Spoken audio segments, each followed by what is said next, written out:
দুই দশক আগে ২০০৪ সালের ২১শে আগস্টে গ্রেনেড হামলা দেয়াল হয়ে দাঁড়ায় বিএনপি ও আওয়ামী লীগের রাজনীতিতে। ঘটনার পর সেনা সমর্থিত তত্ত্বাবধায়ক সরকারের তদন্তে জঙ্গিদের সম্পৃক্ততা মিললেও ২০০৮ সালে আওয়ামী লীগ ক্ষমতায় এসে অধিকতর তদন্ত শুরু করে।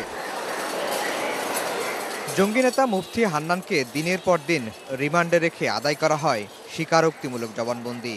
মূলত তার জবানবন্দির ভিত্তিতেই বিএনপি নেতা তারেক রহমান, লুৎফুজ্জামান বাবর সহ ২৯ জনকে নতুন করে অভিযুক্ত করা হয়। বিচার শেষে লুৎফুজ্জামান বাবর সহ ১৯ জনকে মৃত্যুদণ্ড, তারেক রহমান সহ ১৯ জনকে দেয়া হয় যাবজ্জীবন কারাদণ্ড।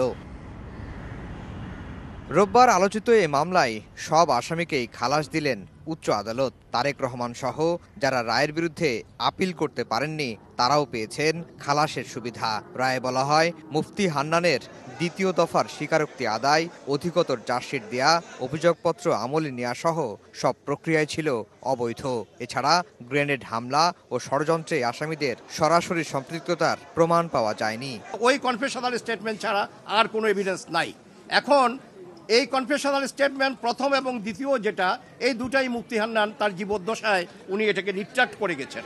কাজে রিট্রাক্টেড কনফেশন এবং সেটার যদি করবোরেটিভ অন্য কোনো এভিডেন্স না থাকে তাহলে এটার উপর ভিত্তি করে কোনো আসামিকে সাজা দেওয়া যায় না। ইভেন যে আসামি কনফেশন করেছে উনি যদি বেঁচে থাকতো ওনার বেলাও এটা প্রযোজ্য হতো না। মুফতি হান্নান যে দ্বিতীয় কনফেশন দিয়েছেন, উপমহাদেশের ইতিহাসে ৪০০ বছরের ফৌজদারি ইতিহাসে এই ধরনের কোনো দ্বিতীয় কনফেশন হয় কিনা, হলে এর উপর কোনো সাজা হয়েছে কিনা। আইনজীবীরা বলছেন, জিয়া পরিবারকে রাজনীতি থেকে দূরে রাখতেই তারেক রহমানকে জড়ানো হয় এই মামলায়। নিজের রাজনৈতিক হীন উদ্দেশ্যকে সাধন করার জন্য জনাব তারেক রহমান সাহেবকে এই মামলায় সম্পৃক্ত করা হয়।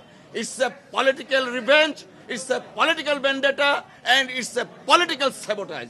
চার্জশিটের পরে তাকে এই মামলার মধ্যে এনে তাকেও মৃত্যুদণ্ড দিয়ে শেষ করতে চেয়েছিল। অর্থাৎ জিয়া পরিবারকে রাজনীতি থেকে চিরবিদায়ের জন্য ছিল এই সরকার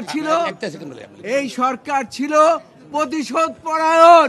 এ রায়ে ন্যায় বিচার প্রতিষ্ঠিত হয়েছে বলে মনে করেন আসামিদের স্বজনরা। রায়ের মাধ্যমে প্রমাণিত হয়েছে যে মামলাটি সম্পূর্ণ মিথ্যা ছিল, ভিত্তিহীন ছিল এবং আমরা ন্যায় বিচার পেয়েছি। এতে আমরা পারিবারিকভাবে খুশি হয়েছি। ২০০৪ সালের ২১শে আগস্ট রাজধানীর বঙ্গবন্ধু এভিনিউয়ে আওয়ামী লীগের সমাবেশে ঘটে এক ভয়াবহ ট্র্যাজেডি। সেই গ্রেনেড হামলায় তৎকালীন বিরোধী দলীয় নেত্রী শেখ হাসিনা বেঁচে গেলেও নিহত হন ২৪ জন এবং আহত হন আওয়ামী লীগের প্রায় ৩৫০ নেতাকর্মী। আফজাল হোসেন, সময় সংবাদ, ঢাকা।